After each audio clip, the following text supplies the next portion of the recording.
La loupe. Bonjour et bienvenue dans ce nouvel épisode des sons de l'été. Salut Julie, tu vas bien ? Ça va. La semaine dernière, nous vous avons passé ce son. Il s'agit du cri du macareux moine. Oh oui, ils sont trop mignons ces petits oiseaux avec leur bec plein de belles couleurs et les petits poissons qu'ils ont dans leur bec. C'est vrai qu'une des caractéristiques du macareux moine ou perroquet de mer, c'est les couleurs de son bec. D'ailleurs, son nom latin, Fratercula arctica, signifie petit frère de l'Arctique. Petit frère, tout comme moine, font référence à son plumage noir et blanc. Concernant son bec coloré, il s'agit de plaques colorées qu'il n'arbore que lors de la période de reproduction, de mars à juillet. Les 7 mois restants, il est plus petit et sombre. Donc, si vous voyez des couleurs apparaître sur les becs et les pattes des macareux, c'est que c'est le début de la saison des amours. Et c'est pendant cette période que les macareux poussent les cris plaintifs et étouffés.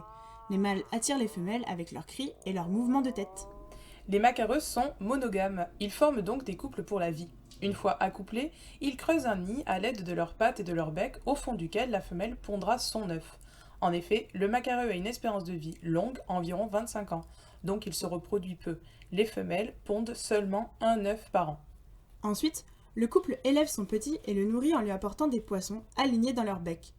Une des particularités du macareux est sa langue râpeuse, qui lui permet de retenir tous les petits poissons qu'il prend dans son bec. Mais du coup, pendant qu'ils nourrissent leurs petits, les macareux adultes, eux, ne s'alimentent presque plus. Oui, c'est ça. Et enfin, pendant que les parents muent et perdent leur couleur, les petits prennent leur premier envol, seuls en mer, pour se nourrir au cours du mois de juillet. C'est un moment critique, car c'est la première fois que les jeunes macareux ne sont pas protégés par leurs parents, et il se peut qu'ils soient désorientés à cause des lumières de la côte et n'arrivent pas à aller vers la mer.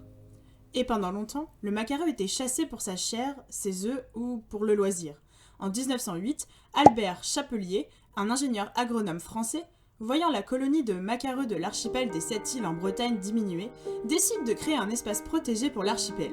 Par la suite, il crée la LPO, ou la Ligue de protection des oiseaux, et choisit tout naturellement le macareux moine comme mascotte de la Ligue. Le macareux moine est aussi l'oiseau emblématique de la province canadienne Terre-Neuve et Labrador, de la ville de Perros-Guirec en Bretagne, et c'est l'oiseau symbole de l'Islande. Ah oui, et pour ceux qui se souviennent du film d'animation Le Cygne et la Princesse sorti en 1994, l'oiseau Anatole qui aide la princesse, c'est un macareux moine. Alors, je ne connais pas du tout ce dessin animé, mais du coup, je le note sur ma liste à regarder en rentrant, parce qu'il y a un macareux dedans, quoi. Et bien voilà, nous arrivons à la fin de cet épisode, en espérant que vous en avez appris un peu plus sur ces oiseaux atypiques.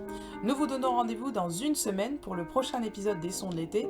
D'ici là, n'hésitez pas à nous suivre sur les réseaux Instagram, Twitter et Facebook, et on vous laisse avec le son de la semaine prochaine. Bye.